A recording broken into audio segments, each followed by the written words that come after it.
Hi everyone, my name is Melanie Sachs and I'm the state representative for Freeport and Pownell, House District 48, and it's a true honor. I was so delighted when the Arts and Culture Alliance of Freeport asked me to read today's story because March is Women's History Month.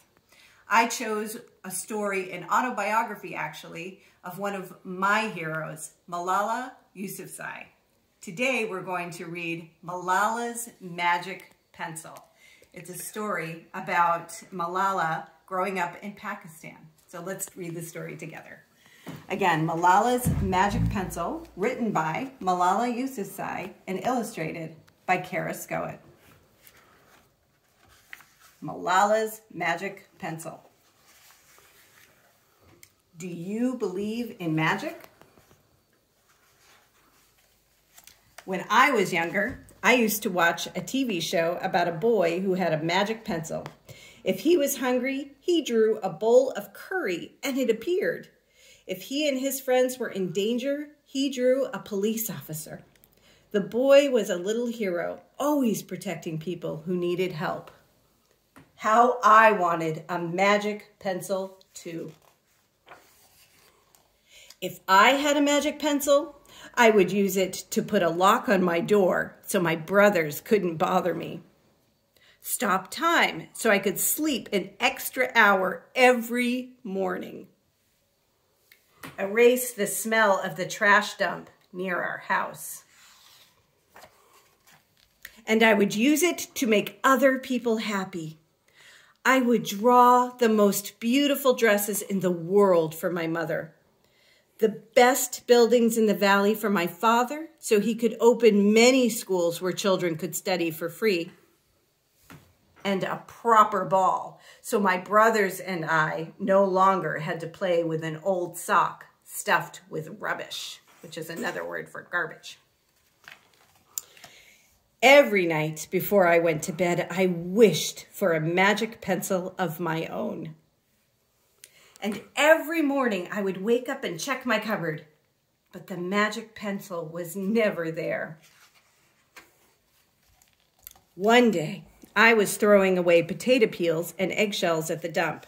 I was wrinkling my nose, swatting away flies, and making sure I didn't step on anything dirty in my nice shoes, when I saw a girl about my age sorting trash into piles.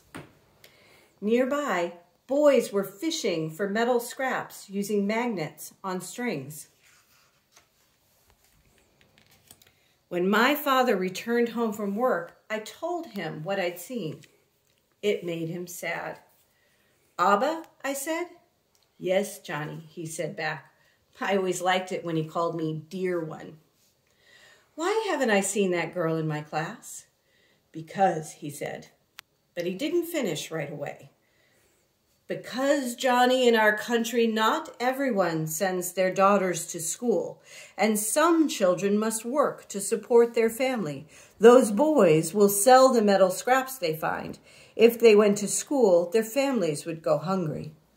School was my favorite place, but I had never considered myself lucky to be able to go.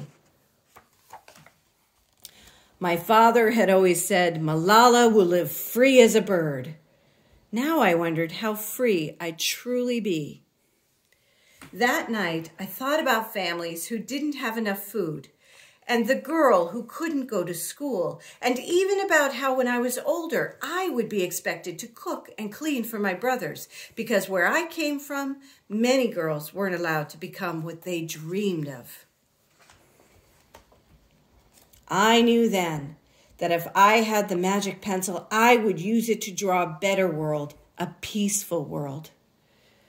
First, I would erase war, poverty, and hunger. Then I would draw girls and boys together as equals.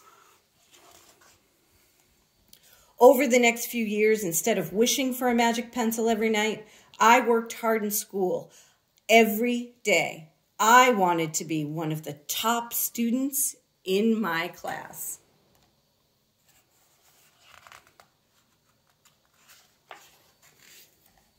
But soon, powerful and dangerous men declared that girls were forbidden from attending school. They walked the streets of our city now. They carried weapons. One by one, girls stopped coming to school. Abba, where are all the students? They don't feel safe here anymore, Johnny. How could a few men stop all the girls in our valley from going to school? If more people knew what was happening to us, I thought they might help. Wishing wasn't enough. Someone needed to speak out. Why not me? I wrote about what it felt like to be scared to walk to school and how some of my friends had moved away because of the threat they faced in our city. I wrote about how much I love school and how proud I was of my uniform. Once I started writing, I didn't stop. I wrote speeches and traveled around my country sharing my story. I even talked to a reporter from a famous international newspaper. People actually wanted to learn about my life. I spoke for all the girls in my valley who couldn't speak for themselves. My voice became so powerful that the dangerous men tried to silence me.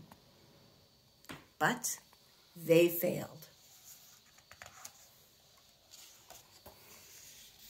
And now my voice is louder than ever, louder because people have joined me, and together we make a chorus, standing up for what we believe.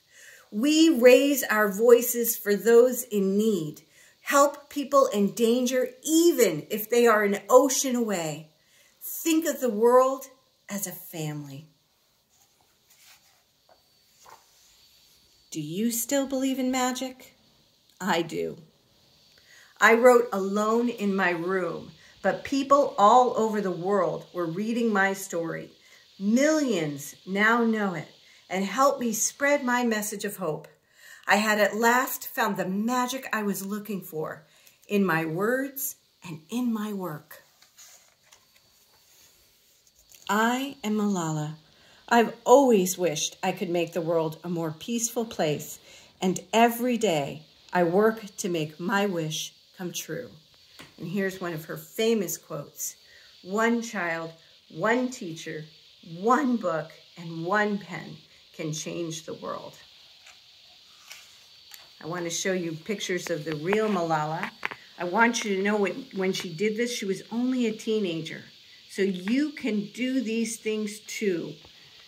She hopes her story inspires you to find the magic in your own life and to always speak up for what you believe in.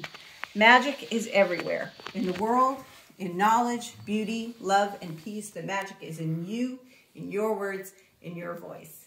Like I said, I hope this story inspires you to find out what's important to you and how you can make a difference in your school, your town, and your community. Thanks for being here today.